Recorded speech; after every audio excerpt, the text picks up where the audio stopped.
Bienvenidos al episodio 2 de Testigos Mudos, el podcast. Soy Sofía Facio. Yo soy Ludmila Cirelli. Y acá estamos para contarles un poco de cada caso al estilo True Crime, pero desde una perspectiva criminalística y un poco forense. Vamos a hablar sobre un contenido más explícito que por ahí mostramos en las redes sociales y también sobre términos más forenses. Antes que nada, vamos a hacer un disclaimer porque no explicamos algo en el capítulo anterior. Sí lo habíamos escrito, pero bueno, por las dudas si alguien no lo leyó. La dinámica es en cada capítulo trae un caso y se lo cuenta a la otra y la otra va haciendo preguntas y lo vamos explicando. El caso anterior lo conté yo, así que este caso lo va a explicar Sofi. Así que bueno, sin más preámbulos, arrancamos con el capítulo 2. ¿Conoces a Ed Kemper? Me suena un poco. ¿Quién no conoce a Ed Kemper? Si viste Mindhunter, conoces a Ed Kemper. Estoy pensando en alguna otra, en La Ley y el Orden creo que también está. A veces está muy personificado quizás en otros personajes que tienen su misma personalidad, pero lo hacen distinto como para ocultarlo un poco, porque es una personalidad bastante interesante dentro de la perfilación. Sí, en lo que es la criminología creo que es uno de los pioneros de los perfiles criminales justamente.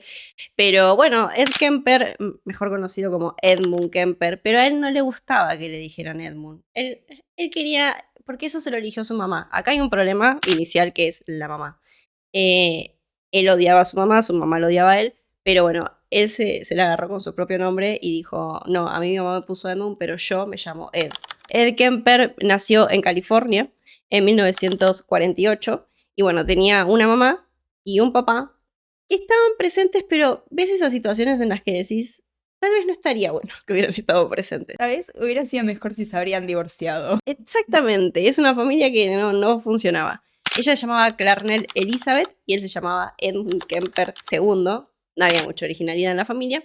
Y era una familia que también estaba compuesta por una hermana mayor y una hermana menor. Ed, siendo el del medio, siempre hay un problema con los del medio, se sienten un poco menospreciados. Ed se sentía el triple menospreciado. En la casa había muchas situaciones de tensión con respecto a la mamá y el papá, vivían constantemente peleando. Ella era borracha, él había vuelto de la guerra, entonces estaba como en medio de estrés postraumático y a todo esto sumarle que la mujer no estaba 100% declarado como tal, pero se decía que tenía trastorno de la personalidad. O sea, no tuvo una evaluación psiquiátrica. Pero eso es lo que Ed creía. Se vivían peleando, se vivían insultando constantemente. Y también esto la mujer lo lleva a Ed el hijo. No se la agarraba con las mujeres, con las dos hermanas. Se la agarraba con él, solo porque se parecía al papá físicamente. Y ella al papá lo odiaba. Cuestión que se terminan divorciando. Es algo que tendría que haber pasado antes, pero pasa después. Se terminan divorciando y el papá se va a vivir a Los Ángeles. Y la deja toda la familia con la señora Clarnell. Clarnell lo que hace es agarra a sus 3 hijos y se los lleva a vivir a Montana. Cuando se los lleva a vivir a Montana, a Ed le dice, vos no vas a dormir en una habitación común y corriente, vos vas a dormir en el sótano. Ella lo encerró en el sótano a dormir porque decía que tenía miedo por sus hijas, porque ya notaba que había un comportamiento raro en Ed, que todavía no se había manifestado. Sí existe ese comportamiento raro, no se había manifestado y nada, ella por precaución dijo, yo te voy a encerrar en el sótano todas las noches a dormir. Pero eso realmente, obviamente no lo vamos a saber con certeza, pero ¿estaba pasando o era también parte del trato de la madre que ya directamente lo trataba y le encasillaba en una posición de, no, vos haciendo un rarito, no te quiero cerca de mis hijos, y en realidad el nene no estaba haciendo nada? Para mí es un poco de eso. Sí, después empieza a los 10 años a manifestar un par de actitudes de Ed que después vamos a hablar, pero siento que la mamá el target de ella era su propio hijo y obviamente que esto, la psiquis al nene, al ser tan chiquito, lo destruyó. Sabemos que los asesinos seriales puede que haya algo en ellos que los predisponga a ser así en el futuro, pero el entorno familiar, el entorno educacional, todo eso suma en la crianza de esta persona. Si vos le das más y más motivos, va a salir así. Pero bueno, nada, eso en teoría lo que estaba pasando en esa situación. En el año en que, bueno, nace Ed Kemper y toda esta situación, también hay un punto clave en lo que es la historia de Estados Unidos. No solo la criminalística tiene un peso más fuerte porque empiezan a incluir pruebas científicas que son más fehacientes y comprobables, sino que también empieza esta tendencia del autostop, que acá se le dice hacer dedo, que básicamente es que muchas chicas jóvenes para llegar a un lado, también chicos jóvenes, porque me acuerdo del caso de Jeffrey Dahmer, que también fue autostop, necesitaban ir a algún lado y bueno, los asesinos seriales estaban en alerta y aprovechaban de esas situaciones en particular. Así que esto es muy importante en el caso porque va a estar constantemente presente. Bueno, ahí ya vemos que entonces tiene como un modus operandi que ya va desarrollando de esa forma y bueno, el autostop tiene que ver como una forma para captar víctimas. Sí, totalmente. Después, bueno, como dijimos antes, sí, aparecen a edad temprana algunos rasgos de Ed que lo condicionan después a ser un asesino. Una era la crueldad animal. Lo que hacía es agarraba a los gatos de la familia, generalmente, los enterraba vivos, los sacaba, les cortaba la cabeza y le dejaba el cuerpo y la cabeza a las hermanas en los placares. Normalito, toda la situación. Es como una venganza. Sí, puede ser, o sea, lo podemos ver de esa forma. También le sacaba las cabezas a las muñecas. Hay un patrón, las cabezas, claramente, es todo lo que define a Ed Kemper, cabezas. Pero también él compartía momentos con su hermana más chica. Con su hermana más grande no. O sea, su hermana más grande llamada Susan, que se llama Susan, sigue viva, ya veía cierto peligro en él y trató de matarlo 2 veces. Una trató de tirarlo contra el tren cuando pasaba y la otra lo trató de ahogar. Me quedé en shock porque intentar matar a un asesino antes de que sea asesino, me imagino que también debe haber tenido un peso bastante importante en la psiquis de Ed. Si lo ves así como en perspectiva, ella media potencial asesina también. Y al final la madre la tenía que enterrar a ella también, porque Claramente es un problema de familia. Algo está pasando en la crianza o genes o lo que sea, la biología que puede llegar a influir. Pero con la otra hermana, con la más chica, ella trataba de hacer un poco de esfuerzo para que Ed se sienta incluido. Y jugaban a 2 juegos en particular que son de lo más turbio que escuché en mi vida. Uno era la silla eléctrica, o sea, Ed se sentaba en una silla, la hermana lo ataba y cuando hacía como que tocaba un botón, él empezaba a tener una parálisis. Y después pasó con lo mismo con la cámara de gas. Jugaban a la cámara de gas, en donde él se sentaba en un rincón, cuando la hermana decía cámara de gas activada, él se empezaba a revolcar por el piso. yo había escuchado que tenían un horno, bueno, en esa época estamos hablando de varios años atrás, pero tenían como un horno más o menos industrial o muy viejo que dejaban en el sótano. Claro, usaban eso como para activar la cámara de gas y nosotros quizás si tenemos un horno jugamos a la cocinita o si tenemos, no sé, con una silla jugamos al supermercado, pero ellos ya jugaban a cosas muy originales. Jugadísimo además, porque, bueno, igual no tenían un padre presente y su mamá mejor que no estuviera presente, pero si es una situación así como padre te alertás. Es algo muy raro. O sea, ya no tiene sentido cómo un nene puede extrapolar una situación tan grave a un juego. O sea, todo esto comienza a los 10 años. Él tiene un crash, famoso crash con un profesor, que es muy típico de las películas. A mí no me pasó, por ahí a la gente le pasó. Por ahí más grande, cuando tenía un poco más de conciencia, no a los 10 años. Y estaba enamoradísimo de una profesora. Y la hermana menor, como también le gustaba joderlo un poco, le dijo, ¿por qué no le das un beso? Encarala, decirle que te gusta y dale un beso. Él le decía, la única forma de que ella me dé un beso a mí es si yo le corto la cabeza. O sea, ese tipo de pensamiento ya estaba presente en Ed a los 10 años, nomás. Es completamente rara la forma de pensar que tiene, pero también podemos transmitir como el odio que él empezó a tener y el rechazo que empezó a tener a las mujeres por la forma en la que las mujeres de su ambiente y vínculo familiar empezaron a tener el trato con él y bueno, ya empezó a ver a todas las mujeres de esa misma forma. Sí, hay también ese patrón de la cabeza. Hay un mito alrededor de todo esto, y es que, no sé por qué se estaba diciendo que en realidad a los 10 años él ya había matado a su profesora. Como que sí es verdad que a él le gustaba merodear por la casa de la profesora de noche con un arma encima, un arma blanca que tenía de su padre que le quedó. No llegó a hacer nada, o sea, él lo confiesa, y siendo un asesino serial, si mató a alguien, lo va a decir porque le encanta presumir, pero es mentira, es completamente falso. Pero después tenemos que a los 14 años, Ed decide ir a buscar a su papá a Los Ángeles, porque ya estaba cansado de su mamá, se fuga de su casa, y cuando llega a Los Ángeles, sí lo ve al papá, pero el papá ya había construido su propia familia. Estaba con una mujer, y esa mujer a su vez tenía un hijastro, varón. O sea, fuerte para Ed. No está mi figura paterna en mi casa, pero vos estás dándole la figura paterna que yo necesito a otra persona. Cuando llega, ya las situaciones estaban medias incómodas. Ed le hacía preguntas incómodas a la mujer. Esto hace que el propio padre le diga, te tenés que ir. O sea, lo lamento mucho, pero está incómoda mi mujer y vos te tenés que ir.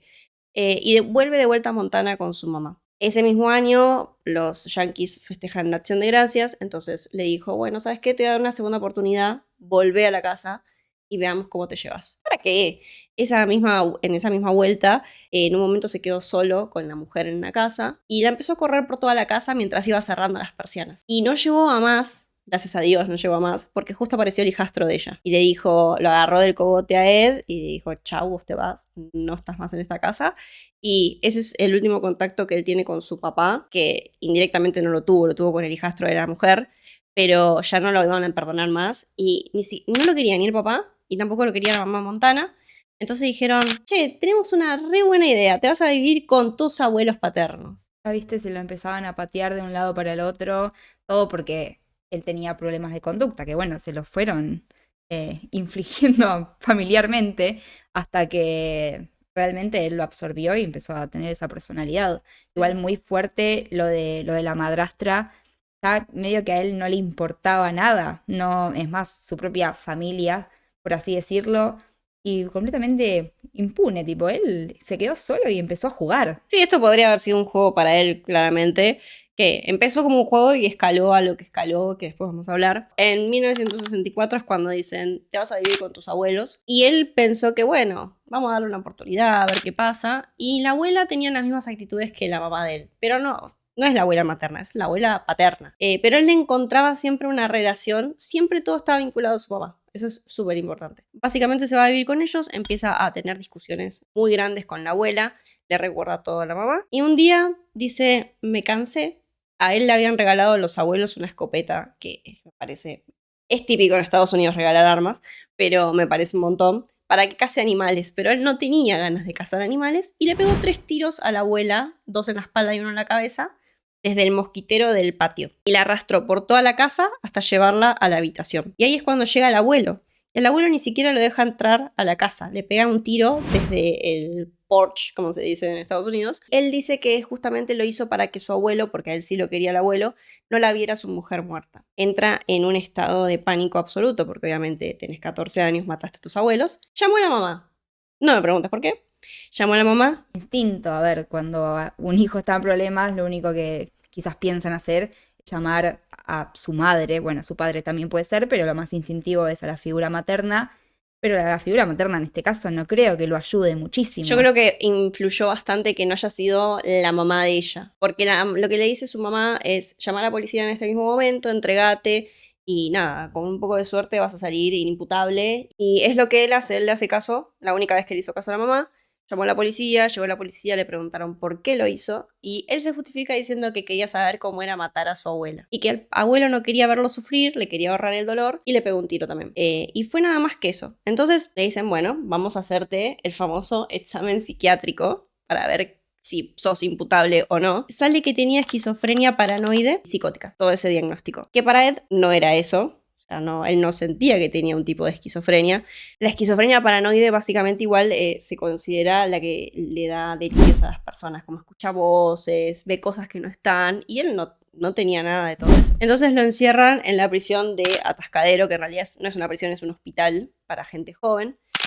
Y ahí se queda un par de años, y lo que él hace, que ya te da el pie a que es muy inteligente esta persona, se estudia todos los test que te hacen ahí mismo y sabe qué responder. Entonces a los 21, él ya está libre, o sea, desde los 16 a los 21 estuvo preso en ese hospital. Y después entra en libertad absoluta porque sabía qué responderle a los médicos que le estaban haciendo las preguntas. Eso es porque tiene un coeficiente de 145. Es un montón. Una persona promedio puede llegar a tener como mucho 110, pero bueno, más adelante vamos a ver, ¿no? Pero es una persona muy inteligente, se expresa de una forma sincera dentro de lo que es, que eso a mí me impactó bastante. Y a los 21 ya estaba libre. Él quería ser policía. Ed Kemper es muy grande, es muy alto. La policía le dijo, no, acá con 2 metros no entras.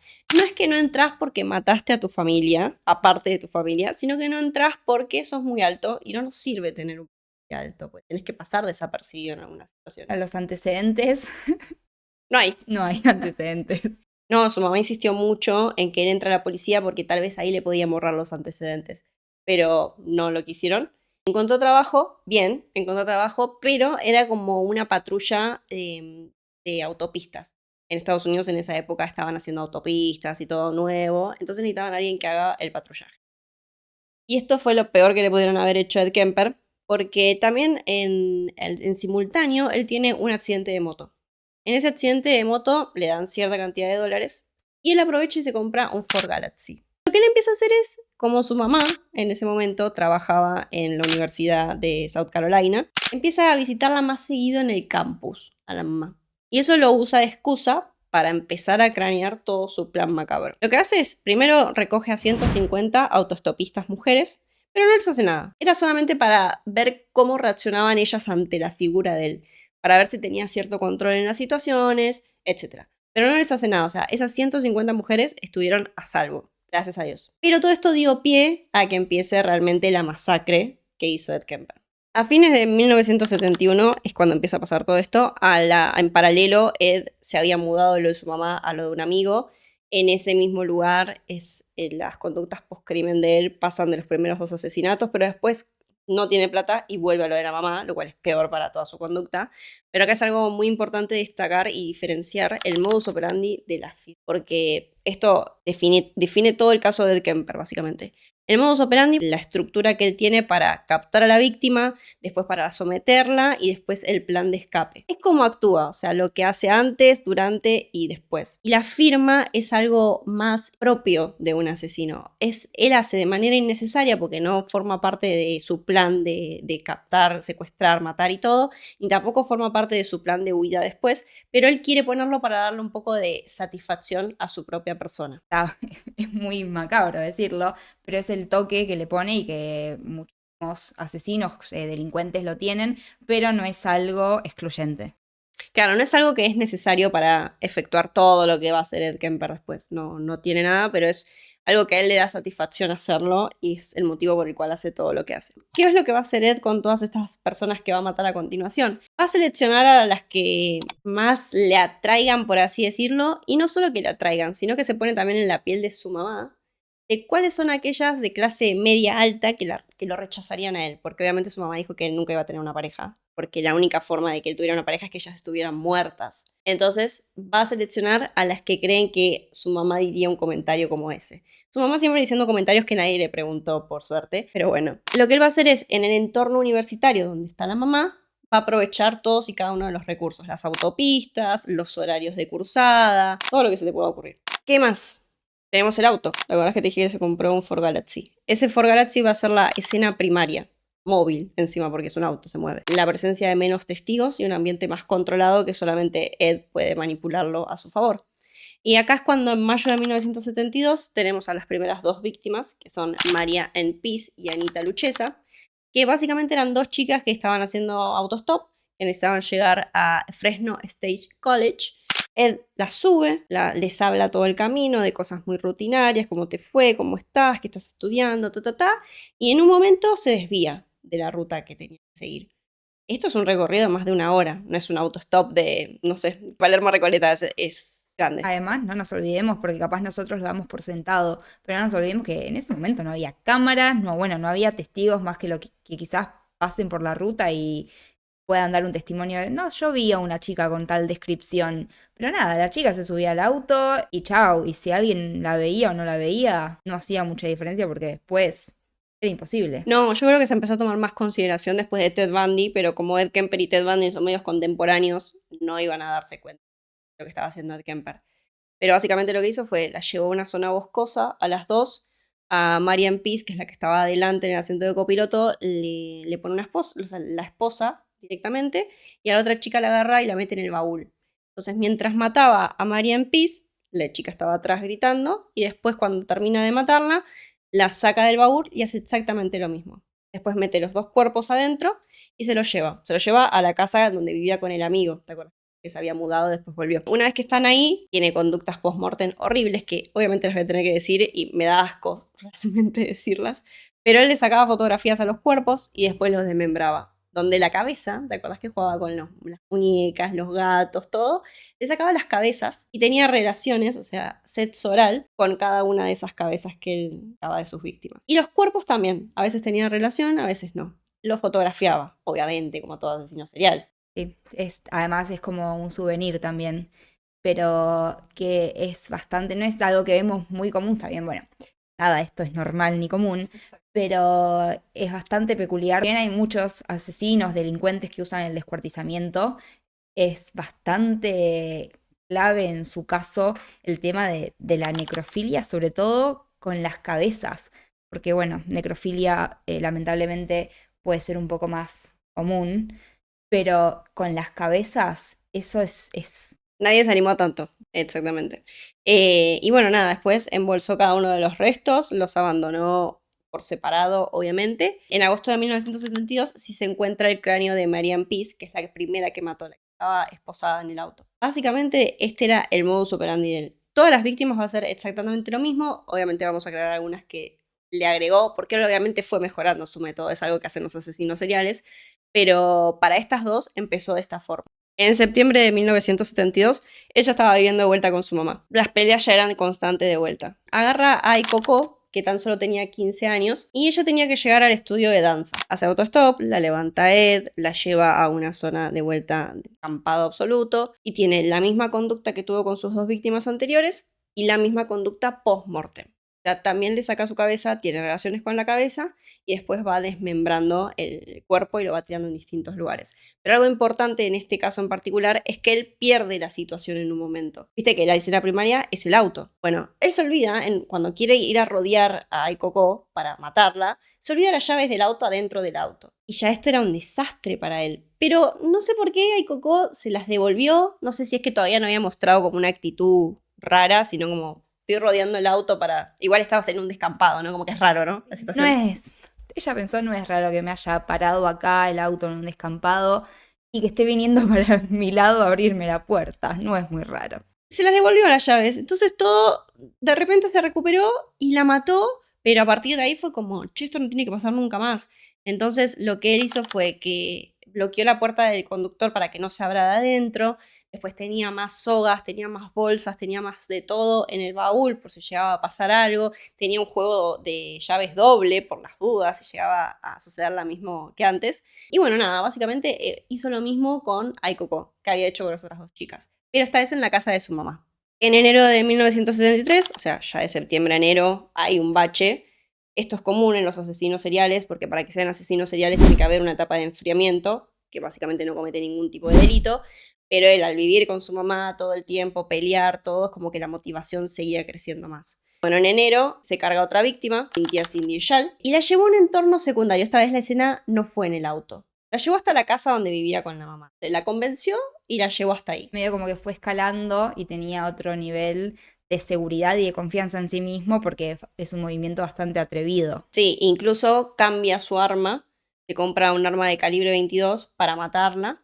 Y acá es donde se agrega la primera firma, por así decirlo, de Ed Kemper, que es cortarle la cabeza, pero enterrarla en el patio en donde vivían con su mamá. Y no solo eso, sino que la cabeza esté apuntando, como mirando hacia la ventana de ella, porque según él, a su mamá le encantaba la atención y quería que la vieran todo el tiempo.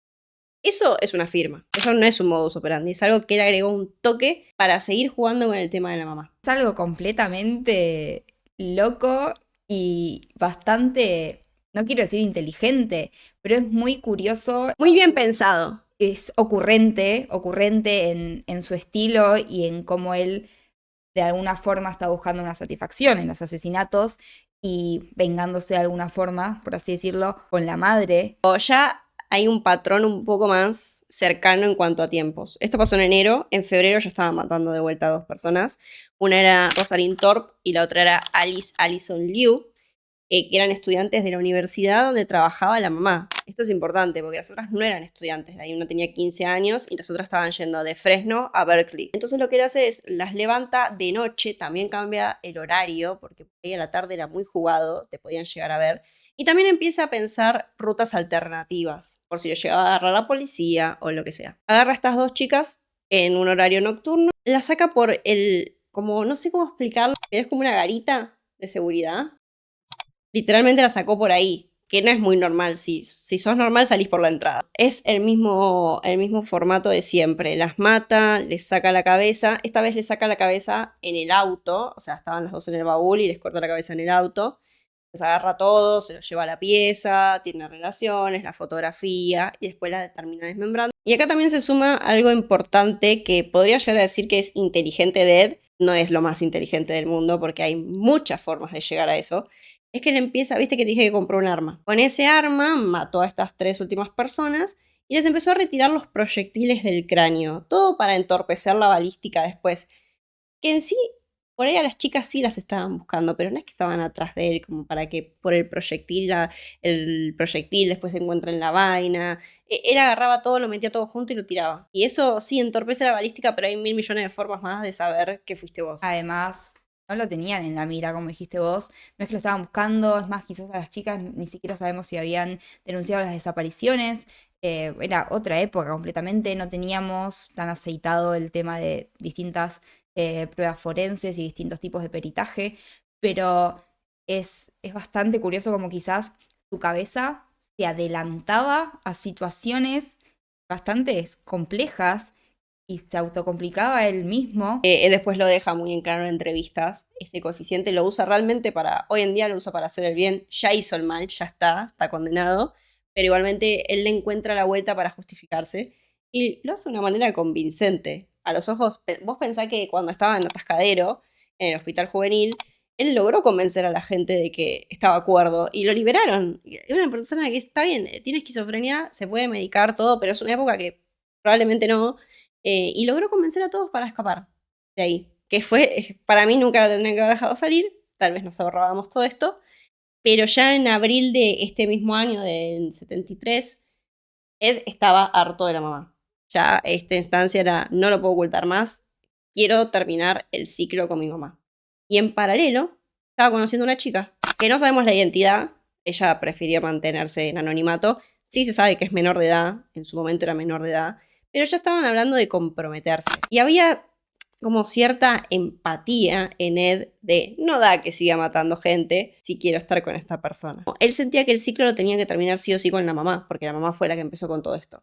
Entonces, en la noche del 20 al 21 de abril, la mamá de Ed llega a la casa de una fiesta, borracha, y él se despierta. Obviamente él ya tenía pensado lo que iba a hacer con ella. Se despierta, la mamá lo ve, y la mamá, en vez de callarse, de vuelta comenta y opina y le dice: "Oh, ¿otra vez vas a venir a hablar? Son las 3 de la mañana, me quiero ir a dormir". Y él dice: "No, ¿sabes qué? No te voy a hablar nada, buenas noches", y se va a la pieza. El educado, polite. A las 5 de la mañana agarra un martillo de la cocina, le parte el cerebro en 1000 pedazos, le saca la lengua, le saca la tráquea y las vierte en el, ¿cómo se dice? En el de la cocina. El triturador. El triturador de la cocina. Y no lo puede triturar porque obviamente son órganos. El triturador como que lo escupía todo el tiempo de vuelta. Y él le decía a nadie, porque estaba solo: "Hasta en este momento no cerrás la boca, ¿eh? Seguís hablando y te maté". Bueno, con toda esta bronca de que no pudo hacer eso con la lengua, la tráquea y todo, agarró la cabeza, tuvo relaciones sexuales con la cabeza de la mamá, la dejó en un estante, en ese estante la fotografió. Hay unos rumores de que le tiró unos dardos y también hay unos rumores de que se la pasó puteándola por 1 hora y media. Según Ed, ninguna de estas cosas fue verdad, pero están esos rumores. Nada, terminó desmembrándola y la guardó, todo el cadáver lo guardó en el placar de ella. Y quedó así, o sea, él después se fue a dormir y todo pipí cucú. Y al otro día llama a la mejor amiga de la mamá. Le dice: "Venite a cenar. Tengo ganas de que vengas a cenar, voy a hacer una comidita rica". Pum, aparece la señora grande y también la mata, pero la asfixia. Y no comete ninguna actitud post-crimen traumatizante. O sea, no abusa de ella, no la desmiembra, no nada. Agarra el cadáver y lo mete al lado del de la madre en el placar. Y agarra sus cosas. Primero le deja una nota a la policía, que te la voy a leer textual porque él, polite ante todo. Básicamente dijo: "Not sloppy or incomplete, just a lack of time. Approx", y ahí le dice el horario en que la mató. Básicamente lo que le está diciendo a la policía es que su mamá no sufrió en ese momento y no es que hizo todo hacia las apuradas ni nada, simplemente no tenía tiempo para dedicarla a la mamá, la mató, la dejó ahí tirada y le dijo hasta el horario en que la mató. Y se fue. Y además, no nos olvidemos que Ed era una persona que, bueno, quería pertenecer a las fuerzas de seguridad y les tenía mucho respeto a las fuerzas de seguridad. Y esto lo hizo como, chicos, les dejo la notita. Yo me tuve que ir, pero esto es lo que pasó. Totalmente. Él se va a Colorado y el primer día no hay noticias ni novedades, no lo están buscando, nadie está buscando a la mamá, a la amiga, nada. El segundo día pasa lo mismo, ya está como, ¿qué onda? ¿Qué está pasando? Y el tercer día dice, bueno, me cansé, alguien tiene que hacer algo, y llama a la policía desde una cabina telefónica.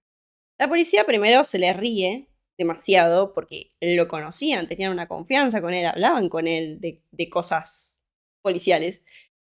Y le dice, no, no te creo nada. Le dice, ¿cómo no vas a creer? Te estoy diciendo todo lo que hice, anda a mi casa, fíjate en el placar y después vení y búscame. Bueno, fueron a la casa, vieron toda la escena, le creyeron, lo fueron a buscar a Colorado y lo llevaron de vuelta a Montana.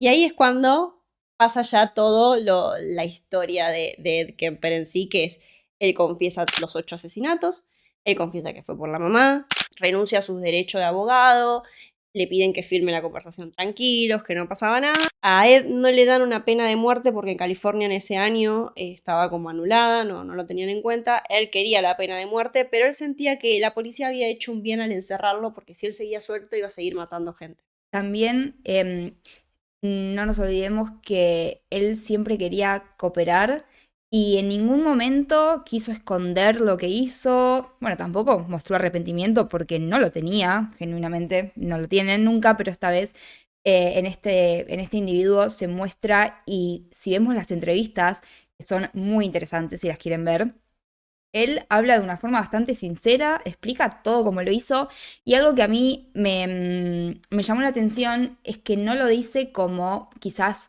las entrevistas que podemos llegar a ver con otros criminales que tienen un nivel narcisista un poco más alto como Ted Bundy, que Ted Bundy te habla en la entrevista y te dice, es que yo hice esto y después hice lo otro. Él no, él se sienta con el entrevistador y le dice, yo hice esto, lo hice de tal forma y además él mismo es como consciente y se autoanaliza, es muy introspectivo el Kemper, y se analiza y dice, yo hice esto por tal cosa, y en realidad cuando yo era chico me pasó esto, y eso después se transmitió y se tradujo en que yo después tuve tal comportamiento, o sea, analiza todo en tanta profundidad que es muy curioso.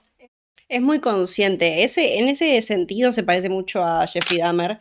Jeffrey Dahmer sabía que lo que estaba haciendo estaba mal. Ed Kemper sabía que todo esto estaba mal.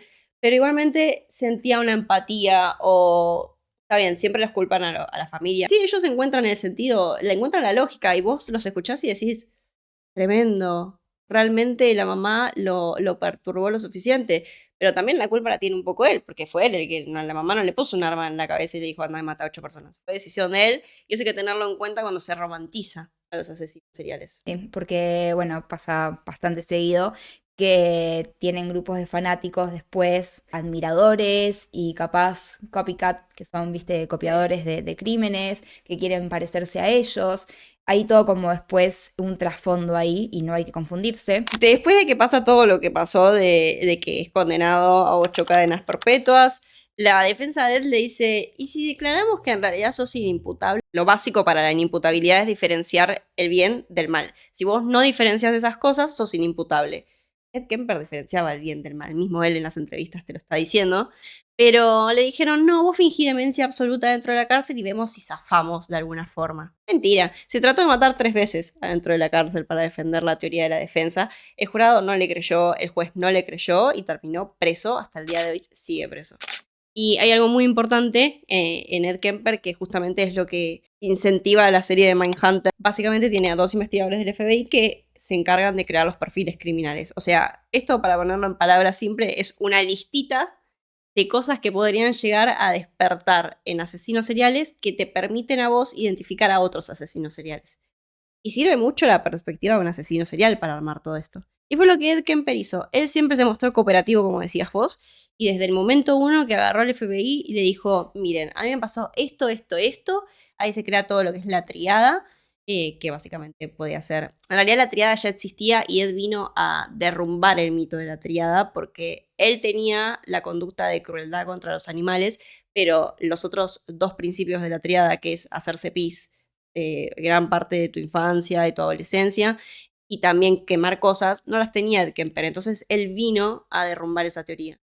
Y también se mostró muy cooperativo con todo, ayudó a estos dos investigadores del FBI a crear estos perfiles criminales. Obviamente también entrevistaron a Manson, entrevistaron a un par más, pero Ed Kemper fue realmente el protagonista de todo esto. Y porque además, bueno, lo que vemos, como decíamos, las entrevistas son bastante sinceras, con detalles, y realmente lo pudieron usar bastante para poder crear lo que son las ciencias del comportamiento después, y bueno, la unidad de ciencias del comportamiento que existe hoy en día en el FBI, y bueno, la perfilación criminal. Por lo tanto, fue una de las bases más importantes porque quizás hay otros criminales que sí tratan de esconder muchas cosas, no las cuentan, no tienen la introspección que quizás este individuo sí tenía. Por eso es bastante interesante que él haya sido uno de los pilares en los que se pudieron basar para que hoy en día tengamos todo este estudio. Yo siento que es una persona que realmente sufrió mucho de chiquita y terminó pasando por todas estas fantasías violentas, estos juegos mórbidos, y desencadenó en lo que desencadenó, pero él no entiende. Él sabe que la causa de todo esto fue su figura materna. Y también hay que echarle un poco de culpa a la figura paterna, porque fue como, te lo tiro a vos, no, tíramelo a mí, no, va para lo de los abuelos, nadie se hizo cargo de él. Y eso es muy, o sea, te define mucho cuando sos chico, de todo el ambiente familiar, como dijimos, el educacional. Él no tenía amigos en el colegio porque sentía que todos le iban a lastimar como lo hacía su mamá. Entonces ahí también está el aislamiento. Todo esto lo llevó a él hoy en día, él sigue preso, a ser un preso con buena conducta, por así decirlo. Hace audiolibros para las personas que son ciegas con su voz. Y también, bueno, está sirviendo sus 8 cadenas perpetuas. Pero bueno, nada, eso es el caso de Ed Kemper. ¿Qué opinas de este caso? Siento que hay muchas emociones mezcladas. Hay sentimientos encontrados, porque es como decís vos, es un caso tan interesante y tan rico y nutritivo para lo que son los estudios posteriores y lo que hoy en día conocemos y aprovechamos, pero a la vez es algo tan morboso y macabro y tiene una firma y un modus operandi que es bastante particular que te da como cosa tener la fascinación por su psiquis, por saber, de querer meterte en su cabeza y decir, wow, cómo piensa este criminal para poder desarrollar todo esto. Siento igual que es la fascinación que tenemos porque somos peritos. Nosotras dos en particular nos gusta mucho la criminología. Repudiamos totalmente que haya matado a 8 mujeres, de la forma en lo que lo hizo, pero a valor científico aporta mucho a la disciplina. Y nosotros estamos viendo esto desde un lado pericial, por ahí sí lo estamos viendo desde un lado un poco más humano, por así decirlo. Sí, es un ser repudiable, pero dio mucho aporte a la criminología. Y hay muchos asesinos seriales que realmente lograron ser atrapados por las características que él daba a estos perfiles criminales. Sí, exactamente, es como vos decís, es, si lo vamos a decir de la forma más humana posible y lo que uno sentiría humanamente, es un monstruo, es la realidad, este hombre es un monstruo. Me sorprende que Ryan Murphy todavía no haya hecho una serie de monstruos, ya que hizo de los Menéndez, hizo también, ¿de quién más era? De Dahmer. De Jeffrey. Y ahora de Kane, es como, dale, ¿por qué no haces una de Ed Kemper? Y es que tiene muchísimo para... Y bueno, Mindhunter también lo cubrió demasiado y de una forma muy objetiva y científica, que eso es buenísimo, y no de una forma en la que, bueno, después Jeffrey Dahmer también se romantizó del actor que eligen, de, bueno, toda esa cosa que hay detrás, donde ahí sí hay fanáticos del crimen y de lo morboso en sí, y no de quizás lo objetivo pericial y científico que nosotras usamos porque es enriquecedor y bueno, y nos encanta todo lo que tiene que ver con la materia. Concluimos en que es un monstruo, es una mente bastante rica y nutritiva para la investigación, pero bueno, hay cosas que no se pueden ignorar. En resumen, nos fascina su mente criminal, lo repudiamos a él completamente y sus actos, pero bueno, siempre nos toca hablar de esta perspectiva porque para eso hicimos nuestro podcast, para que puedan verlo como lo vemos nosotros. Ese es el capítulo de Ed Kemper, el segundo de la temporada. El que viene, ya aclaramos muy bien el disclaimer de cómo funciona cada episodio, lo va a estar contando Ludmi, así que eso. Muchísimas gracias por traer este caso, por contarlo, y bueno, y nos vemos en el próximo caso. Nos vemos.